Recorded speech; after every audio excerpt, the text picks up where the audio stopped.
장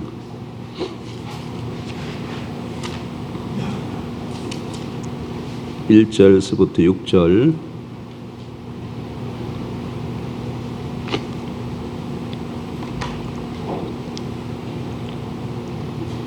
요한계시록 3장 1절 같이 봅니다. 1절 사대 교회의 사자에게 편지하라.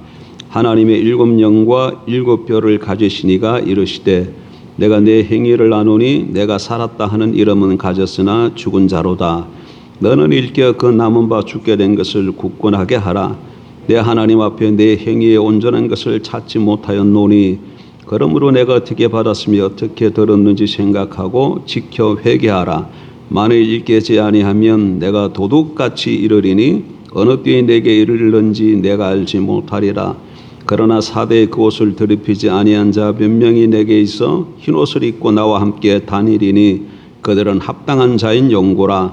이기는 자는 이와 같이 흰옷을 입을 것이요 내가 그 이름을 생명책에서 결코 지우지 아니하고 그 이름을 내 아버지 앞과 그의 천사들 앞에서 시인하리라. 귀 있는 자는 성령이 교회들에게 하시는 말씀을 들을지어다. 아멘. 주일 오전에는 우리가 지금 요한계시록 2장 3장에 걸쳐서 있는 일곱 교회, 소아시아 일곱 교회에 대해서 살펴보고 있습니다. 오늘은 그 순서대로 해서 지금 4대 교회를 살펴볼 차례죠. 에베소 교회는 여러분 어떤 교회였습니까? 에베소 교회는 바른 말씀 위에 서 있었고 또 여러 가지 옳은 행위들도 많이 있었어요.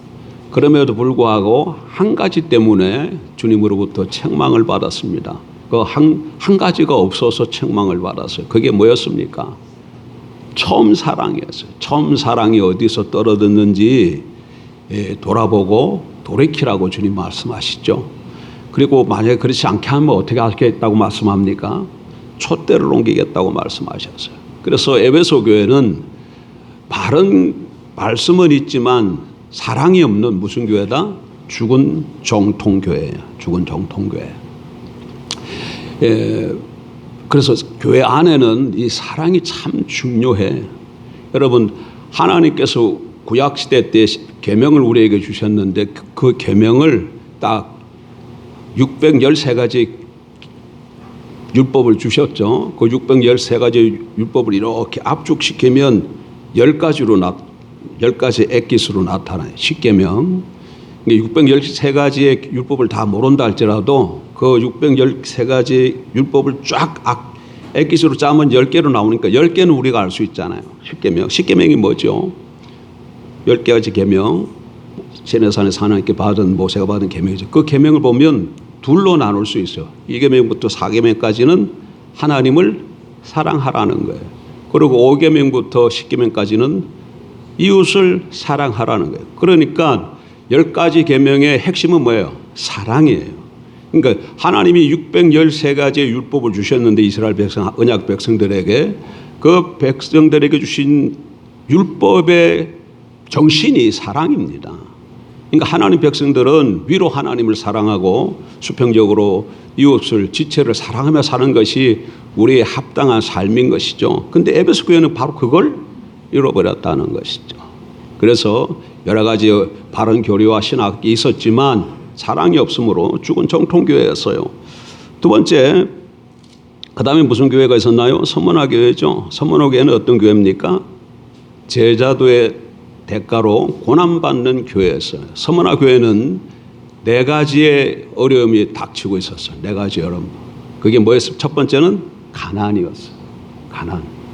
두 번째는 유대인들의 비방이 있었고, 세 번째는 감옥에 가는 거, 네 번째는 순교하는 일. 이런 어려운 일들이 있었다는 것이죠. 근데 이게 왜 서문화 교회에 왔습니까? 서문화 교회 성도들이 예수님을 따라가는 제자도 위에 바로 서 있었기 때문에 그런 것이죠. 여러분, 우리가 예수님을 따라가면 우리에게도 이런 일이 있을 수 있습니다.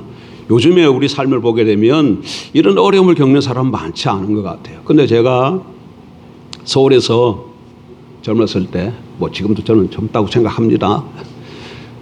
그때는 20대 후반, 30대쯤 된 걸로 생각하는데 서울에 있는 그 석천동의 잠실동 교회를 제가 섬겼는데 거기에서 한 학생이었어요. 학생. 지금 생활인 학생. 중학교 3학년 정도 되는 것 같아요.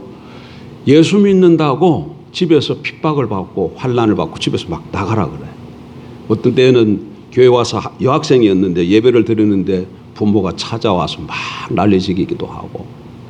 여러분 이렇습니다. 예수 믿는 것 때문에 부모가 나를 학대해. 부모가 나를 핍박해. 그런데도 그 여학생이 그때 굳건하게 신앙을 잘 지켰는데 지금은 어떻게 되는지 모르겠어요. 어쨌든 간에 그렇게 우리가 핍박을 받을 수도 있고 직장에서도 예수 믿는 걸로 인해서 내가 정체성을 정확하게 드러나면 불이익을 당할 수 있습니다. 이런 것들이 다 뭐예요? 서머나 교회의 모습인 것이죠. 이렇게 서머나 교회는 제자도를 따라감으로 고난받는 교회였습니다. 세 번째는 무슨 교회였습니까? 버가모. 버가모는 무슨 교회였나요? 버가모. 생각이 안 나나요? 버가모 교회는 세상 문화에 타협한 혼합주의 교회였죠. 버가모 교회의 문제는 뭐였어요? 니굴라당이 있어가지고 우상을 숭배하고 행음을 하도록 부추겼지요. 교회 안에 이런 것이 들어와 있었어요. 근데 이것은 그 당시 시대에 초대교회 시대 때 일반 사람들이 사는 문화와 같은 것이에요. 그들은 다 뭐 합니까? 제사를 지내잖아요. 신전에 가서 제사를 지내고 또 황제 숭배를 하기 위해서 황제 신전에 가서 제사를 지내잖아요. 제사를 지나게 되면 반드시 우상을 섬기고 제물을 나눠 먹고 그 다음에 그게 신전에 누가 있었다고요? 여사제들이 있었다 그러냐. 여사제들이라고 얘기를 하지만 실장은 창기들과 같아요. 그래서 늘 그들과 더불어 이렇게 행음을 행했던 것이죠. 그러니까 일반인들은 그것이 그들의 문화야. 근데 그게 어떻게 됐다고요? 교회 안에 들어왔다는 것이죠. 그 버가모 교회 안에 니골라당이 그걸 가지고 들어와서 성도들에게 그렇게 가르치고 그렇게 유도한 것이죠. 그래서 그들과 그 문화를 그냥 그대로 버가모 교회 성도들이 받아들였어요. 그래서 세상 문화와 타협한 무슨 교회가 되었다? 혼합주의 교회가 되었다. 이 혼합주의는 항상 문제가 많습니다. 여러분 구약 이스라엘 백성들이 왜 교회가 망합니까? 구약 이스라엘 백성들은 신앙은 뭐 해야 돼요? 오직 야훼 신앙, 여호와 신앙이어야 돼요. 우리는 오직 예수라면 구약은 뭐예요? 오직 여호와잖아요. 그런데 여호와를 믿고 여호와를 섬김과 동시에 그들은 또 뭘 섬겼어요?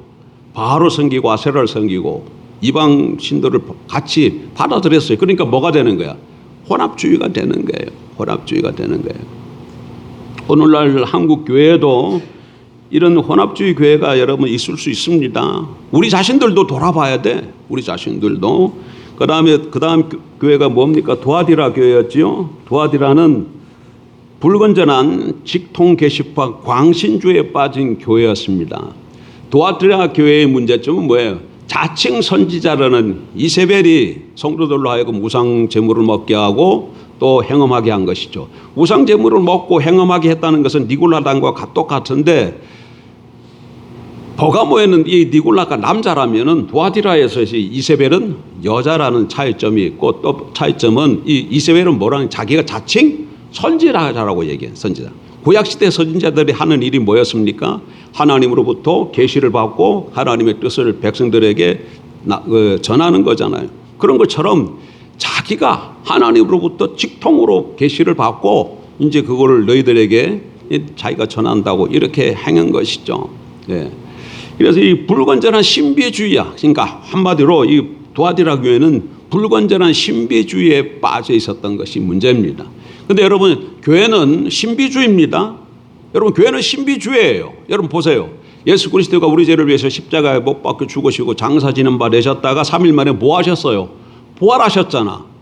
부활하신 것을 어떻게 우리가 이성으로 설명을 할 수 있어요? 죽은 사람이 살아났다는데 이걸 어떻게 이해를 해? 그러니까 이건 뭐야? 신비예요. 신비해. 그리고 하나님이 살아계신 것을 정확하게 믿는다면 하나님이 살아계신 걸 정확하게 믿는다면 하나님께서 우리에게 흙으로 사람을 지으시고 아담을 흙으로 사람 지으시고 코에 생기를 불어넣었으므로 산 사람이 되게 하셨잖아요. 사람이 되게 하셨잖아요. 그러면 사람이 죽었다 할지라도 사람을 살릴 수 있는 것은 당연한 것이죠. 사람이 죽었는데 사람을 살리지 못하면 하나님이 하나님 못 되시잖아요.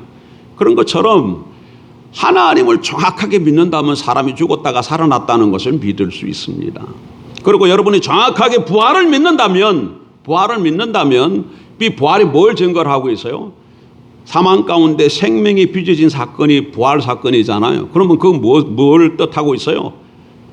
생명을 빚은 창조주가 계시다는 것을 나타내는 것이죠. 여러분 부활신앙을 갖고 계십니까? 그러면 내가 부활신앙을 갖고 있다 그 얘기는 그게 뭘 뜻하고 있어? 하나님이 살아계시다는 것을 나타내고 있어요. 부활신앙이. 어쨌든 이렇게 기독교는 신비한 종교지만 불건전한 신비주의가 문제예요. 불건전한 신비주의가. 근데 불건전한 신비주의가 들어오게 되면 특별히 성령 사역을 여러분 교회 성령 사역은 반드시 있어야 됩니다. 근데 성령 사역 잘못하게 되면 성령을 사역 빙자한 불건전한 이런 직통 계시파가 광신주의를 만드게 되는 것이죠. 저는 안산에도 그런 교회가 있는 거 저는 알고 있습니다, 여러분. 교회가 그래서 완전히 흩어졌다가 또 보니까 저쪽 보도들이 또 한 기퉁에 또 모여서 또 다시 모여서 또 이렇게 하더라고요. 어쨌든 간에 이런 불건전한 신비주의에 빠진 교회가 무슨 교회였다? 두아디라 교회였다.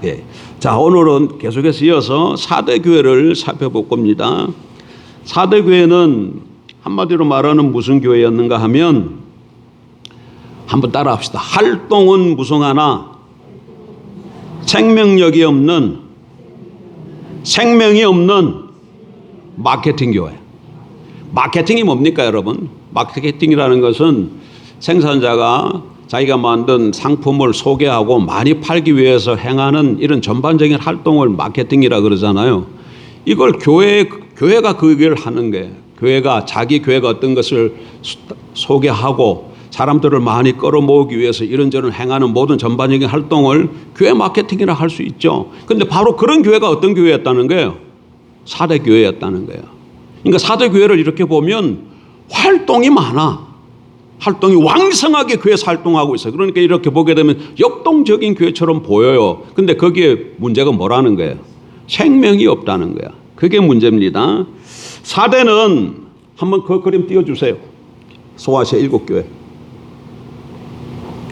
4대는 북서쪽으로는 두아디라와 56km, 서쪽으로는 스머나와 96km, 남동쪽으로는 빌라델비아와 48km 떨어져 있었습니다. 자, 보세요. 4대. 북서쪽으로는 뭐가 있어요? 두아디라가 있죠. 그 다음에 서쪽으로는 스머나가 있잖아요. 그렇죠? 그리고 또 남동쪽으로는 빌라델비아가 있죠. 이런 위치에 있었습니다. 그런데 이 4대는 고대 루디아 왕국의 수도였어요. 4대는 트롤루스 산맥의 능선을 뒤로하면서 한 봉우리 위에 세워졌는데 남쪽을 제외한 3면은 약 한 450m 넓이의 이 깎아지른 절벽으로 둘러져 있는 거예요.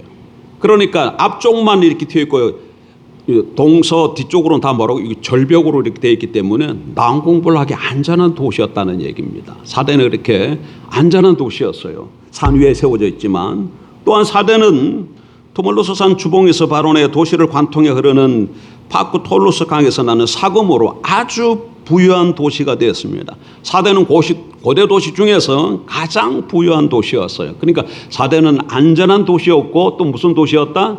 부유한 도시였다. 예.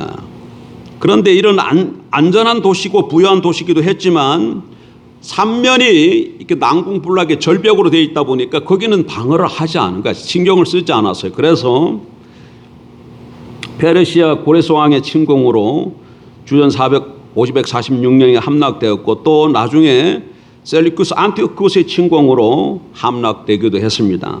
또한 주전 17년에는 끔찍한 지진이 나서 티베리우스 황제의 경조 원조를 받아 5년간 면세 혜택을 받아 도시가 재건되기도 했습니다. 이런 곳이 4대입니다. 이런 곳에 교회가 세워졌다는 거예요. 그래서 그 교회 이름을 뭐라고 부른다고? 4대 교회라 이렇게 부르는 거예요. 그런데 4대 교회는 겉과 속이 다른 아주 유명무실한 교회입니다. 예수님께서 본문을 한번 보실까요? 1절 보세요. 4대 교회의 사자에게 편지하라. 하나님의 7 영과 7 뼈를 가지신 이가 이르시되 내가 내 행위를 아노니 내가 살았다 하는 이름은 가졌으나 죽은 자로다. 이렇게 말씀하고 계셔요. 그러니까 예수님께서 4대 교회를 뭐라고 평가하셨다고? 네가 살았다 하는 이름을 가졌으나 뭐한다? 죽었다고 책망하고 계셔요. 그러니까 4대 교회는 모든 사람들이 부러워할 만큼 왕성한 활동이 있는 교회였어요. 그 모습은 아주 역동적인 교회였습니다. 사람들이 보기에는 살아있는 교회처럼 보이는 아주 유명한 교회였습니다. 그런데 문제는 뭐예요? 그 4대의 모든 활동 가운데 뭐가 없다는 거예요? 생명이 없었다는 것입니다. 예수님은 4대 교회에 나타나실 때 어떻게 나타나셨죠? 1절 다시 보세요. 4대 교회 사자에게 편지하라. 하나님의 7 영과 7 뼈를 가지시니가, 여기 보니까 7 영으로 나타나셨어요. 7 영으로 나타났어요. 여러분 7 영은 뭡니까? 성령님을 뜻하는 거예요. 성령님으로 나타나셨다. 왜 특별히 4대 교회는 이렇게 성령님 7 영, 7 뼈를 가지신 분으로 나타났을까? 교회는 여러분 성령의 능력으로 만들어지고 유지되기 때문에 그래요. 사람의 힘으로 교회가 세워지는 게 아닙니다. 성령이 임하시고 성령의 역사가 없으면 교회는 세워질 수 없어요. 만일 교회가 예배, 교육, 교제, 봉사, 선교 등 여러 면에서 왕성하게 활동을 하고 있는데 이런 활동들이 정작 성령이 한 것이 아니면 뭐가 되겠습니까? 인간의 활동이죠. 그리고 오늘 본문에서 주님이 하시는 말씀처럼 살았다 하는 이름은 가졌으나 죽은 교회가 되는 것이죠. 여러분 교회를 구성하는 구성원 회중들, 우리들은 여러분 사람의 방법과 능력으로 만들어지는 게 아니에요.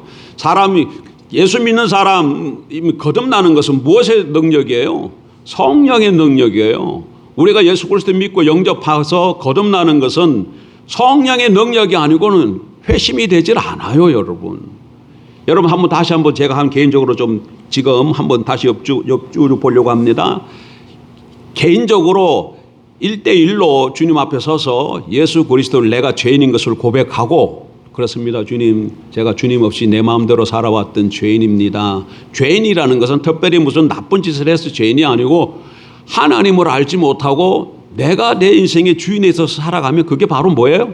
죄인이에요. 성경은 그것을 죄라고 얘기합니다. 하나님이 주인이 되지 못하고 자기가 주인이 된 거. 하나님이 왕이 아니고 자기가 왕이 된 거. 이게 뭐예요? 이게 죄의 근본적인 죄예요. 그러니까 예수 그리스도를 알기 전에 세상 모든 사람은 다 어떻게 살아가요? 자기가 주인이 돼서 살아갑니다. 그래서 뭐라 그래? 예수 안 믿는 이 세상 사람들은 내 인생이야 그러잖아요. 내 인생이야 그러잖아요. 내 인생이야. 아니야. 우리는 뭐라고 얘기해요? 내 인생이야 이렇게 말하면 안 되는 것이죠. 우리 삶의 인생의 주인은 누구예요? 예수 그리스도니까 내 인생은 내가 내 마음대로 살 거야 이렇게 나가면 안 되는 거예요. 누가 뭐라고 얘기했을 때 뭐라고 그래? 내 인생이야. 간섭하지 마. 내 마음대로 살게. 우리 그런 말 가끔씩 쓰잖아요. 그거는 그리스도인의 신앙에 비추어보면 지극히 잘못된 말이라는 걸 우리가 깨달아야 됩니다. 왜 그렇습니까? 예수 그리스도를 믿고 영접했을 때 우리는 예수를 어떻게 영접해요? 주와 구주로 영접하잖아. 어떻게 영접한다고요? 구주와 주로 영접하잖아요. 구세주와 주로 영접해요. 그래서 더 이상은 내 인생이 없는 거야. 주님의 삶이 되는 게 내 삶을 통해서 주님의 삶. 예. 그런데 이런 삶을 살려면 사람의 힘으로 그렇게 되지질 않아요. 어떻게 해야 된다고? 죄인인 것을 고백하고 나사렛 예수를 주와 구주로 믿고 영접할 때 성령이 조명해 주셔서 깨닫게 해 주셔질 때 거듭나게 되어지고 실질적으로 하나님의 백성으로 다시금 태어나는 겁니다. 예. 불신자들이 좋아할 만한 전도 프로그램, 재미있는 예배, 각종 동아리 활동으로 사람들을 많이 모이는 대형교회를 사람이 노력하면 만들 수가 있어요. 그럼에도 불구하고 그런 교회는 참된 교회라고 말할 수는 없다는 거예요. 사람들이 많이 모일 수는 있을 수 있어. 예? 이렇게 지역을 많이 섬기고 또 주일학교 학생들을 위해서 재미난 프로그램들을 교회에서 운영하고 또 세상을 향해서 이렇게 열린 어떤 예배도 드리고 이렇게 하면 많은 사람들이 올 수 있어요. 그러나 거기에 모였던 사람들이 다 참된 교인이라고 말할 수는 없다는 거예요. 성경이 말하는 참된 교회의 회원은 성령으로 거듭날 때만이 여러분 가능합니다. 사람이 거듭나는 것은 오직 성령의 역사이기 때문에 그런 것이죠.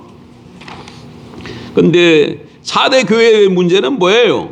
4대 교회의 문제는 바로 이런 여러 가지 활동들은 많이 했지만은 거기에 뭐가 없었다는 얘기입니까? 성령의 역사가 없었다는 얘기예요. 여러분, 우리가 거듭나게 되어지면 그때부터 다음부터는 누가 우리 안에 거하십니까? 하나님이 우리 안에 거하셔요. 성령 하나님이 여러분 심령 속에 거하십니다.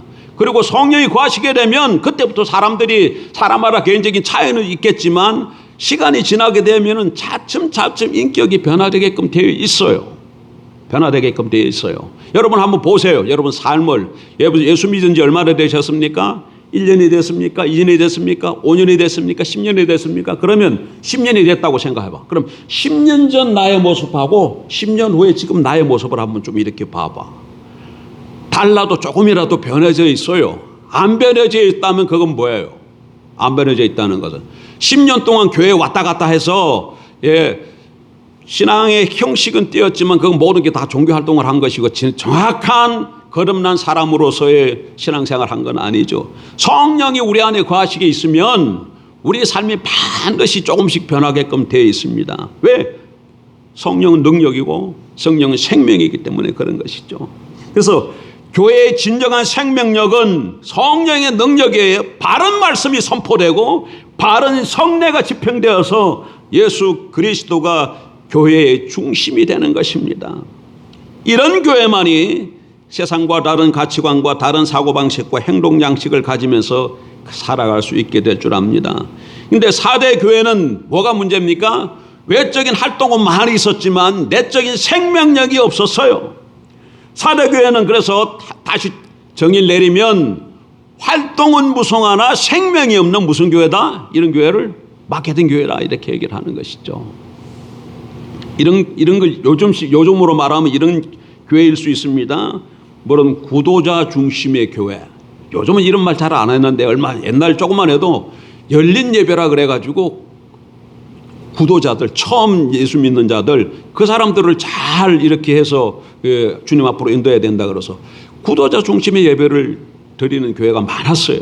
아무 생각 없이 다 교회가 다 받아들인 것이지. 근데 여러분 생각해보세요. 예배는 누구를 위해 드리는 거예요?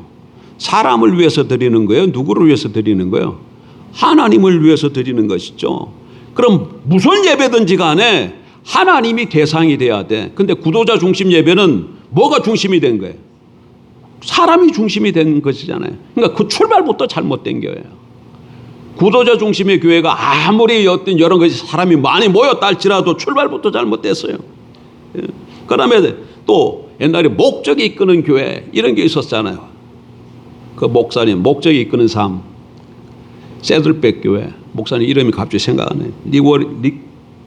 워렌인가 어쨌든 간에 목적이 이끄는 교회 그 다음에 마케팅 교회가 불리 이런 교회들은 건물을 잘 짓고 주차장을 확보해 놓고 현대적인 악기와 음악을 사용해서 사람들을 감정을 자극시키는 그런 예배를 드리죠. 이렇게 하면 사람들이 많이 모일 수 있습니다. 또 다양하고 재미나는 프로그램으로 돌아가는 주일학교 수많은 선교사 수많은 기관과 단체를 돕고 있다는 광고 이웃 주민들을 위한 문화센터로 지역민들에게 호감을 주는 우리 주변에 그런 유명한 교회들이 많이 있잖아요. 대형 교회들 그런 교회들이라고 해서 여러분 부러워할 필요 없어요. 그런 교회가 어쩌면 4대 교회일 수 있다니. 다 그렇다는 건 아니야. 다 그렇다는 건 아니지만 또 작다고 다 좋은 것도 아니지만 어쨌든 간에 크다고 다 좋을 수는 없다는 얘기예요. 4대 교회일 수 있다는 얘기입니다. 그러니까 중요한 거는 교회가 크든지 작든지 간에 그 안에 뭐가 있어야 되는 게 활동이 있을 때 거기에 생명이 같이 역사해야 된다는 거예요. 성의 역사가 같이 있어야 된다 그 얘기입니다. 그런데 4대 교회는 뭐가 없었다는 겁니까? 거기에 생명이 없었다는 게 많은 사람들이 왔을지 모르지만 모여서 예배를 드리고 모든 신앙적인 행위를 했을지 모르지만 그 안에 그리스도와 복음과 성령의 능력은 찾아볼 수 없는 죽은 교회였던 것이죠. 이런 교회를 향해서 주님이 뭐라고 말씀하십니까? 예수님은 4대 교회에 대해서 이렇게 말씀하고 계셔요. 만일 일깨지 아니하면 내가 도둑같이 이르리니 어느 때에 내게 이르는지 내가 알지 못하리라. 3장 3절. 도둑처럼 오신다는 말은 예수님이 재림하신다는 뜻이 아니라 예수님이 교회를 수시로 심판하실 수 있는 것을 경고하시는 거예요. 예수님이 교회를. 그러나 사도교회는 소수이지만 참된 생명력을 가진 사람들도 있었습니다. 이들은 신자의 신분에 걸맞게 흰옷을 입고 예수님과 함께 동행하는 사람들이었습니다.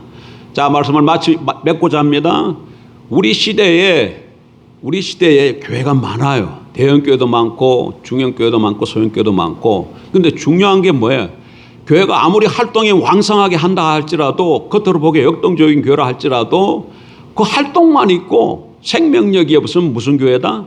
4대 교회가 되는 거예요. 그 교회를 향해서 주님께서 뭐라고 말씀하신다고? 내가 찾아가겠다고 그렇게 말씀하셔요. 주님이 이때 찾아오신다는 것은 어떻게 하기 위해서 찾아오신다는 말씀이에요. 심판하기 위해서 오신다는 거예요. 그러니까 비록 교회 활동이 많다 할지라도 그 가운데 늘 주님이 왕되어서 움직이는 교회가 되어야 될 줄 믿습니다. 오늘 우리 교회는 4대 외에 소수의 이 흰옷 입고 다니는 사람들이 있었는데 바로 그런 사람들처럼 주님과 동행하는 그런 교회가 되므로 주님 앞에 인정받고 칭찬받는 저와 여러분 되길 주의 이름으로 축복합니다. 다시 한번 따라 합시다. 4대 교회는 활동은 묵성하나 생명이 없는 마케팅 교회였다. 기도하겠습니다. 좋으신